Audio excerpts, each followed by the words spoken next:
Hello my dear student and my friends. आज हम लोग संक्षिप्त स्टोरी जानेंगे। Indo Pakistan war 1971। ठीक है। इंडिया पाकिस्तान का जो 1971 में युद्ध हुआ था उसके बारे में संक्षिप्त में जानकारी स्टार्ट करेंगे और ये समझने की कोशिश करेंगे भैया कि इंसान की मानवता आखिर इतना कैसे गिर जाता है। एक इंसान इतना ज्यादा अपनी मानवता को कैसे गिरा सकता है, आप मैं आपको बतलाऊंगा। एक कहावत है कि अशिक्षित व्यक्ति जो होते हैं, बोला जाता है कि शिक्षा के बिना इंसान जानवर है, क्योंकि जानवर अपने भूख और अपने छाव को पूर्ण करने के लिए किसी भी हद तक जा सकते हैं, उनके अंदर दया नहीं हो सकती है। इसीलिए अशिक्षित व्यक्ति को जानवर से तुलना किया गया है। अब हम जानेंगे कि आखिर हम ऐसा बात क्यों बोल रहे हैं। 1971 की जो लड़ाई है इंडिया और पाकिस्तान के बीच, हम उसके लेके ये बात बोल रहे हैं। हम लोग जानते हैं कि हमारा देश जब आजाद हुआ था, इंडिया, तो इंडिया के साथ पाकिस्तान जो भारत का ही अंग था वो भी आजाद हुआ। कहने का मतलब है भारत और पाकिस्तान के बंटवारा में पाकिस्तान अलग हो गया। लेकिन पाकिस्तान जब अलग हुआ था तो उस समय पाकिस्तान के दो भाग थे, एक पूर्वी पाकिस्तान था और एक पश्चिमी पाकिस्तान था। पूर्वी और पश्चिमी पाकिस्तान के बीच में जो था वो काफी ज्यादा डिस्टेंस था। डिस्टेंस बोले तो काफी ज्यादा दूरियां थी। कैसे आप देख सकते हैं मैप में, आप मैप में देख सकते हैं कि यहां पर आपका ये जगह जो आपको दिख रहा है, ये क्या है आपका पूर्वी पाकिस्तान, जो अभी वेस्ट बंगाल बांग्लादेश के नाम से जाना जाता है। ये पूर्वी पाकिस्तान के नाम से जाना जाता था। ठीक है। और जबकि पाकिस्तान कहां पे था, यहां पे था। अब सोचिए कि यहां से यहां के बीच में ये डिस्टेंस आप सोच रहे हैं ना, ये डिस्टेंस, यहाँ पाकिस्तान है, ठीक है, पश्चिमी पाकिस्तान, यहाँ पूर्वी पाकिस्तान, इसका डिस्टेंस काफी ज्यादा था। इसको आने के लिए क्या था कि ये समुद्री मार्ग से होते हुए यहां पे पहुंचता था, जो कि दूरी काफी था। लेकिन ऐसा था क्या, जैसे कि आप इसको स्टेट में समझ सकते हैं। जैसे ये इंडिया है, इंडिया के बहुत सारे प्रांत है, ठीक है, राज्य है, ठीक है। आप बिहार, झारखंड, बंगाल, उड़ीसा, ठीक है, ये सारा क्या है, इंडिया का पार्ट है। उसी पे पाकिस्तान का ये एक राज्य था, प्रांत था, बांग्लादेश। लेकिन चूंकि ये काफी डिस्टेंस, मतलब कि दो भागों में बटा हुआ था, आप देख सकते हैं कि ये दो भागों में बटा हुआ है, तो ऐसी स्थिति में जो है दोनों के बीच काफी तनाव था। और तनाव होने का एक और कारण था, इधर के लोग बंगला बोलते थे, ठीक है, बंगाली, और इधर के लोग जो हैं, इधर के जो मेन पाकिस्तान था, वो लोग इन लोगों को दबा कर रखना चाहते थे, मतलब उनके ऊपर अपना कब्जा रखना चाहते थे कि भैया वो हमारे अंडर हमेशा रहे, जैसे हम बोले वैसे करे, ठीक है। उनके बातों को उतना ज्यादा अहमियत ना देना, बस उसके ऊपर शासन करना, ठीक है। जैसे कि तुम मेरा भाई हो, भाई मेरे भाई नाम का भाई हो, लेकिन क्या हो कि उसके ऊपर तुम ये काम करो, तुम वो काम करो, फलना करो, इधर जाओ इधर जाओ, कहने का मतलब दबा के रखना, ठीक है। ये लोग बड़ा तकलीफ में थे, कहने का मतलब है अंदर ही अंदर। ऐसे स्थिति में आपको बता दें कि 1970 में मुजीबुर रहमान, जो यहाँ के रहने वाले निवासी थे लोकल, ये पीएम का इलेक्शन जीत जाते हैं। ठीक है, पीएम का इलेक्शन जीत जाते हैं और 1970 में ये पीएम का इलेक्शन जीतते हैं। 7 मार्च 1971 को इन्होंने एक भाषण के दौरान ये कहते हैं कि हमें एक अलग राष्ट्र चाहिए। सिंपल भाषा में अब ये पूर्वी पाकिस्तान को अलग करना चाहते थे, क्योंकि भैया हम तुमसे अलग रहेंगे। जब दो भाई के बीच में नहीं बनता है भैया, तो सिंपल सा फंडा यही है ना कि दोनों भाई आपस में नहीं रह रहे थे, दोनों भाई को अलग कर दो। ठीक है, एक भाई अपना कमाएगा, ये अपना कमाएगा। लेकिन चूंकि अगर किसी छोटे भाई के वजह से बड़े भाई का घर चलता हो तो चाहेगा कि नहीं, अलग क्या करेंगे, मेरे साथ रहेगा। ठीक है, लेकिन उसकी पत्नी जान जाती है कि नहीं, ये मेरा हस्बैंड का जो है वो मौका का फायदा उठा रहा है, जितना ही कमाता है सब वो अति उड़ा देता है भैया। इसलिए घर को तोड़ता कौन है? जब तक भाई सिंगल है तब तक घर नहीं टूटता है। जब उसका शादी हो जाता है ना, तो जब शादी हो जाता है तब घर जाके टूट जाता है। क्योंकि जो पत्नी आती है, बहुरिया आती है, तो क्या करती है, बोलती देखती है कि अरे भाई मेरा हस्बैंड जो है, मेरा पति जो है, ठीक है, वो मेरा हीरो इतना कमा रहा है और उनका हीरो कुछ कमा ही नहीं रहा है, तो कान भरने लगती। क्या जी, आप जितना आप काम करते हो उतना भैया काम ही नहीं करते हैं। तो ऐसे में दोनों के बीच में भड़काव स्टार्ट होता है। तो जब दोनों के बीच में टकराव होता है तो सिंपल सा फंडा है कि दोनों अलग हो जाओ, तुम अपना कमाओ, हम अपना कमाएंगे। यहां भी यही था कि भैया जब इसको पता चला कि ये लोग हमारे ऊपर दबाव बनाते हैं, हमें उतना अहमियत नहीं देते हैं, हर चीज में मुझे नीचा ही दिखाने की कोशिश करते हैं, इससे अच्छा है हम अलग राष्ट्र। इसीलिए 7 मार्च 1971 को इन्होंने एक अलग राष्ट्र का मांग किया। ठीक है, कौन? शेख मुजीबुर रहमान के भाषण में। और ये बात पता चल गया मेन पाकिस्तान में सैनिक को। अब जब सैनिक को पता चला तो रेडियो पे, ठीक है, रेडियो पे एक प्रोग्राम आया, भाषण प्रोग्राम आया, ठीक है, उस पे बोला गया क्या कि ये भड़काऊ भाषण है तोड़ने का, उसको सबसे पहले गिरफ्तार करो। ठीक है, और इस बेचारे साहब को गिरफ्तार कर लिया गया। अब कब गिरफ्तार किया गया? तो 25 मार्च 1971 को 1:30 बजे, यानी 25 और 26 मार्च यहां इसीलिए लिखा हुआ है। ठीक है, सैनिकों के द्वारा इसको गिरफ्तार कर लिया गया और गिरफ्तार करके कहां? यहां पाकिस्तान में ले आया गया। ठीक है ना, ये पाकिस्तान में लाया गया। उसके बाद उसको बंदी बना लिया गया। बोला कि रुको, अब बंदी बना लिया गया। तब जो बांग्लादेश को अलग कराना चाहते थे, कहने मतलब है कि बांग्लादेश का आजाद कराना चाहते थे, पूर्वी पाकिस्तान को इसको आजाद दिलाना चाहते थे, वो लोगों ने क्या किया? एक मुक्ति वाहिनी संगठन का निर्माण किया। ठीक है, और वो मुक्ति वाहिनी संगठन का काम क्या था कि ये इनका आजाद चाहते थे कि वो आजाद हो जाए। ठीक है, उनको आजादी के लिए और अपने इनके भाषण पे कायम होके एक अलग राष्ट्र का मांग करने लगे। लेकिन पाकिस्तानियों को समझ में नहीं आया, यहाँ के सैनिकों को, और इन्होंने सोचा कि भैया ऐसे नहीं काम चलेगा।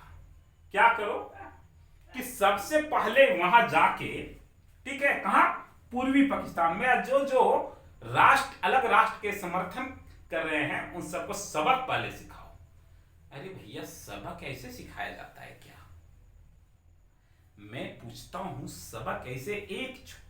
आप सोचिए, थोड़ा सोचिए भैया, कि एक राज्य के लिए, एक मतलब कि सीट के लिए, ठीक है, एक पद के लिए लोगों को इस कदर मारना कहां का इंसाफ है? मुझे तो नहीं समझ में आता है। अगर आपको समझ में आता है तो आप हमें कमेंट करके जरूर बताइएगा। ये कहां का इंसाफ है कि केवल एक पद के लिए लोग इतने ज्यादा गिर जाते हैं। यहां के सैनिक यहां घुस के लगभग यहां पे 30 लाख वहां के लोकल नागरिकों को खुले आम जो है हत्या कर दिया गया, ढूंढ ढूंढ के मारा गया। अरे इतना मतलब इतना निर्दयी से कैसे मार सकते हैं? आप सोचिए तो, लोग इतना ज्यादा यहाँ पे एकदम खून का धारा बह रहा था, और पाकिस्तानी जो थे, सैनिक जो थे, और ढूंढ ढूंढ के जो लोग मतलब कि राष्ट्र का मांग कर रहे थे, उन लोगों को मार दिया जा रहा था। अरे इतना ही नहीं भैया, गजब और भी तब ढह गया।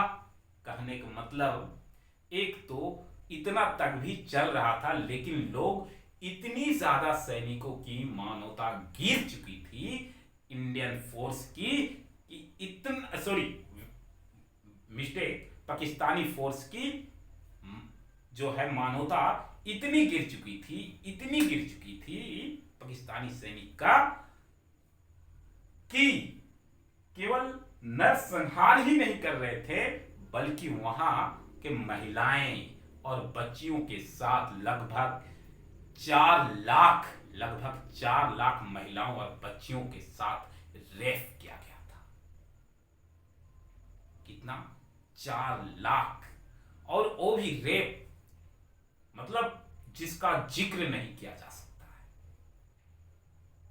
कि एक जबरदस्ती महिलाओं और बच्चियों की इतना दर्दनाक रेप करके उसे गोलियों से भून दे रहे थे। मतलब ये है क्या भैया? हम तो सोच के चकित हो जाते हैं।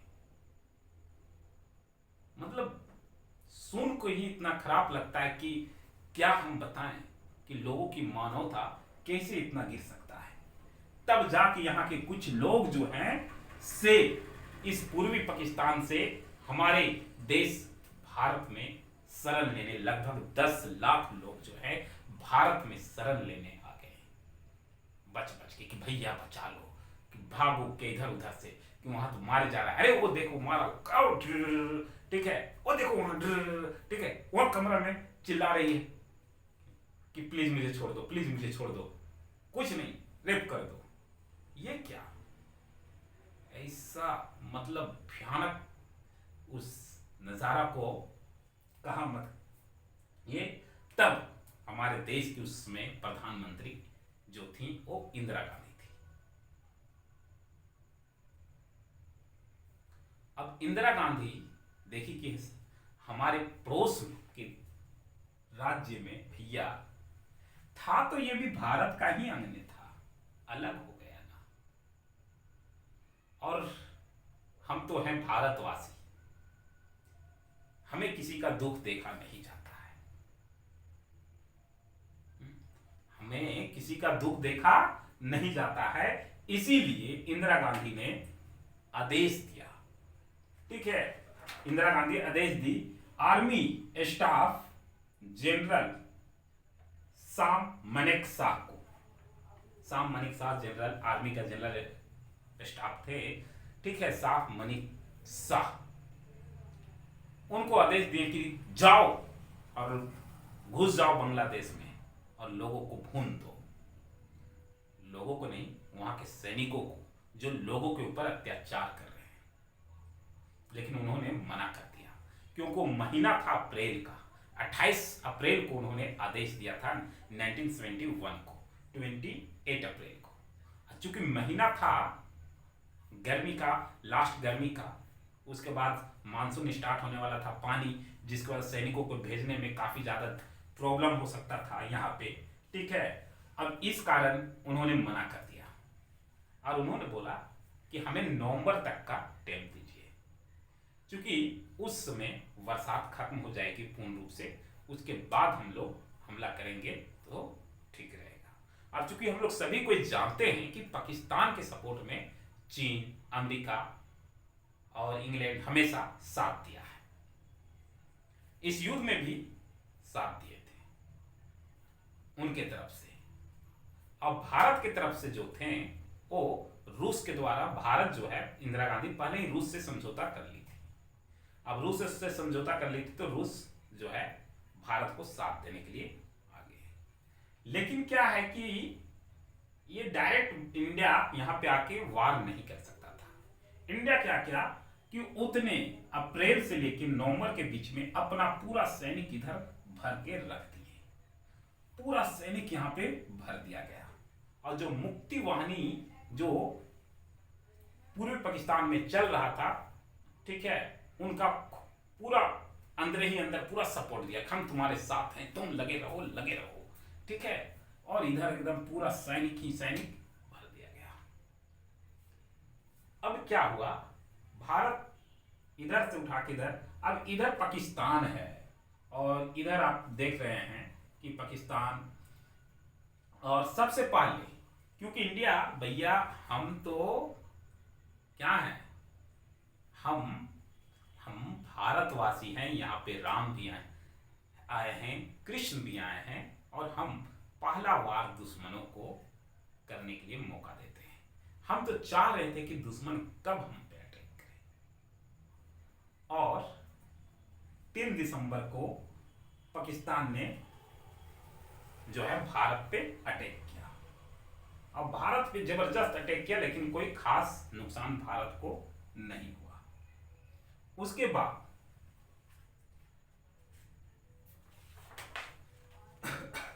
4 दिसंबर 1971 को लोंगेवाला में, राजस्थान में, ये देख रहे हैं यहाँ पे राजस्थान, ठीक है, और यहाँ पे जो है पाकिस्तान का लोंगेवाला, यहाँ पे देखिए ये जो जगह दिख रहा है लोंगेवाला, जो पाकिस्तान से एकदम नजदीक में है। इस लोंगेवाला में जो है पता चला कि यहाँ पे 120 आर्मी के जवान हैं।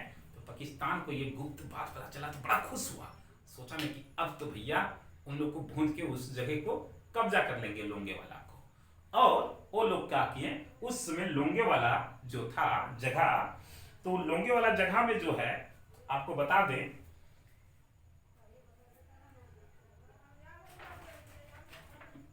मेजर जो था वो कुलदीप सिंह थे। अब कुलदीप सिंह थे, ठीक है, अब इनको बोला गया कि वहां से तुम हट जाओ, वहां तो सैनिक नहीं है। लेकिन भैया इंडियन सैनिक है, सिंगल भी कुछ भी कर सकते हैं। बोला कि नहीं भैया, वो दिमाग से, इंडिया के पास इतना तकनीकी है और इतना दिमाग है यहाँ के लोगों के पास, जिसका आप जिक्र भी नहीं कर सकते। उन्होंने क्या किया, खाली टिफिन बॉक्स को पूरा मरुस्थल में बिठा दिया। आने वाला पाकिस्तान से जो, यहाँ से पाकिस्तान से जो आ रहे थे लोंगेवाला में, इस जगह में पूरा टिफिन खाली भी अति कर दिया। और स्टार्टिंग में मेन जो है बम, उसको बिछा दिया। अब ऐसे में जैसे ही पाकिस्तान के सैनिक रात में घुसे, वैसे ही ब्लास्ट करवा दिया। और डर गए, कहीं साला माइंस लगा हुआ है पूरा, अब पूरा माइंस लगा हुआ है। इसके लिए फिर बुलाया गया बम एक्सपर्ट को, और बम एक्सपर्ट आए, एकदम पूरा छानबीन कर रहे हैं, निकाल रहे हैं। अब वहां निकाल रहे हैं तो क्या मिल रहा है, खाली टिफिन मिल रहा है, ठीक है, जो कि पूरा बिछा हुआ था। अब ये तो क्या गजब हो गया भैया, ये गजब नहीं महागजब हो गया था। इतना ही नहीं, अपने 120 सैनिकों के इस कदर जाल बनाए थे, ठीक उसी तरह जैसे अभिमन्यु को चक्र में डाल के बनाया गया था, ठीक है, तो और घेर के मारा गया था। तो यहाँ पे जो चक्र बनाना, वो भयानक तरीका से भी ये कुलदीप सिंह चक्र बोलिए कि एक ऐसा जाल बनाया कि लोगों को 1 किलोमीटर दूर पे सैनिकों को चारों तरफ से बिछा दिए। और जैसे ही, और ये लोग क्या था कि रात भर रोकना था इस जगह पे, ठीक है, तो रात भर रोकने के लिए क्या हुआ कि उन लोगों का 6-7 घंटा जो है ये डुप्लीकेट जो केन बम थे उनको हटाने में समय बर्बाद हो गया। 3 बज गया, 3 बजे के बाद जो है जैसे ही लोग एंट्री कर रहा था, वो सही एकदम जो सैनिक कोई दायां से कोई बायां से कोई से, वहां के पाकिस्तानी सैनिक सोचने लगा, अरे भैया ये इंडिया इस जगह पे तो सुनने में आया 120 सैनिक था, ये क्या हो रहा है भाई, कि किधर से वार हो रहा है, कितना सैनिक है। हम लोगों को लगता है गलत इंफॉर्मेशन मिल गया है। भैया गलत इंफॉर्मेशन है, हम तो जाल फैला के बिछा के इंतजार कर रहे थे, तुम आओ तो सही, फिर हम दिखाते हैं ना अपना पावर, और दिखाया। और सुबह एयरफोर्स पहुंचा, एयरफोर्स ने ताबड़तोड़ हमला किया, एकदम पूरा कुछ दिया, एकदम तहलका मचा दिया, इतना भयानक कि मत पूछिए, ठीक है। तो कहने का मतलब इस जगह पे, उसके बाद ये लोग 5 दिसंबर को हमारे नेवी एयरफोर्स ने जाके कराची में ताबड़तोड़ तहलका मचा दिया। इतना ताबड़तोड़ तहलका मचा दिया कि वहां के लोगों जो कराची से सैनिक भाग भाग के दूसरी जगह चले गए। भैया हम सोए थे, मैं चाहता था कि बात बन जाए, लेकिन तुम पहले, अब चूंकि कि पाकिस्तान पहले इंडिया पे हमला किया है, इसलिए इंडिया को किसी के सामने अपना सफाई नहीं देना होगा। इंडिया क्या सफाई देगी? सिंपल भाषा में, मैंने अपने आत्म रक्षा में, जवाबदेही में कार्रवाई किया है, ना कि मैंने किसी देश पे आक्रमण किया है। समझ रहे ना?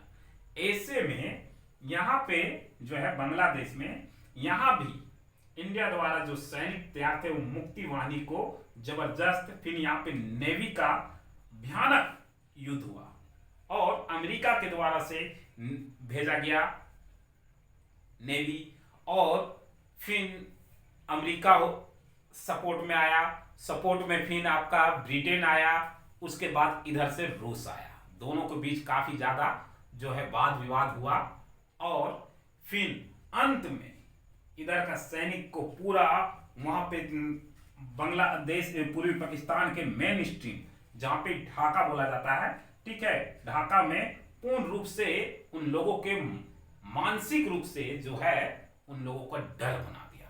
वहां के जो गवर्नर का घर था उसको पूरा तहलका एकदम एयरफोर्स से हमला करके एकदम तोड़ ताड़ दिया गया, एकदम पूर्ण रूप से वहां के मानसिक स्थिति करवा दिया गया। अब वहां से जितने पाकिस्तानी सैनिक थे वो सब डर गए कि भैया जान बचाए तो लाख उपाय। लगभग जो है बहुत सारे सैनिक मारे गए थे और बहुत सारे लापता हो गए थे, और ऐसे में लगभग 1 लाख यानी कि 93,000 सैनिकों ने आत्मसमर्पण कर दिया भारतीय सैनिक के सामने कि भैया आत्मसमर्पण मतलब समझ रहे हैं कि मैं आपके शरण में हूं, अब मुझे बख्श दो। इस वार ने 1971 की वार ने बांग्लादेश को, हमारे देश जो हैं, इतना ही नहीं, इधर से जो लोग भाग के आ रहे थे, इंदिरा गांधी ने शरणार्थियों के लिए जो बांग्लादेश से आए थे उनके लिए रहने का इंतजाम कराया गया, उन्हें यहाँ पे बसाया भी गया, और बहुत सारे उस समय के वार से जो इंडिया में आए हुए थे वो इंडिया में बस भी गए हैं, ठीक है, यहाँ पे। और ये सैनिक जो है अंत में इंडियन आर्मी के सामने जो है खुद को समर्पण किए, तब जाके ये युद्ध खत्म हुआ, और इस युद्ध के बाद ही ये पूर्वी पाकिस्तान एक नया राष्ट्र के रूप में निर्माण हुआ, बांग्लादेश, ठीक है। और ये युद्ध जो है लगभग 3 दिसंबर से लेकर 16 दिसंबर तक चला था, लगभग 13 दिन ये युद्ध हुआ था और जबरदस्त युद्ध हुआ था। ऐसा युद्ध आप सोच रहे हैं 1 लाख सैनिकों को आत्मसमर्पण करने पे मजबूर कर देना, वाकई में ये इंडिया ही कर सकता है। तो ये था इंडिया का पावर। तो ये हमने आपको संक्षेप में बतलाया, अधिक ज्यादा चीज नहीं, ठीक है, मैंने जितना हो सका आपको समझाने के थी क्या। लेकिन इस चैप्टर के बाद मुझे अपने आप से और आप लोगों से एक चीज तो जरूर मैं आपसे डिस्कस करना चाहूंगा कि इंसानियत और मानवता को अगर बचाना है शर्मसार होने से, तो हमें एजुकेटेड जरूर होना पड़ेगा, और एजुकेटेड होने के लिए हमें जो है केवल किताबी ज्ञान नहीं, सामाजिक ज्ञान जोड़ लेना चाहिए। हम जानते हैं सैनिक उस समय जो था, जो अनपढ़ थे, बिना पढ़े लिखे थे, उन्हें भी सैनिक में भर्ती कर लिया जाता था। आज भी सैनिकों के लिए जो है कोई खास डिग्री की आवश्यकता नहीं होता है, मैट्रिक या इंटर पढ़े होते हैं और उन्हें सैनिक में भर्ती कर दिया जाता है। इसलिए किया जाता है क्योंकि वो अनएजुकेटेड होते हैं, मतलब पूर्ण ज्ञानी नहीं होते हैं। उन्हें जहां भी युद्ध के लिए भेजेंगे वो चले जाएंगे, उनको जिस तरह का कार्य करवाएंगे वो करेंगे। लेकिन हमें समाज में अगर मानवता कायम रखना है तो भैया आप जरूर शिक्षा ग्रहण कीजिए, आप एजुकेटेड बनिए। ठीक है, तो आज का ये टॉपिक आप लोगों को कैसा लगा कमेंट करके हमें जरूर बताइएगा। फिलहाल के लिए हमें इजाज़त दीजिए, मिलते हैं नेक्स्ट क्लास में नेक्स्ट टॉपिक के साथ। जय हिंद, जय भारत।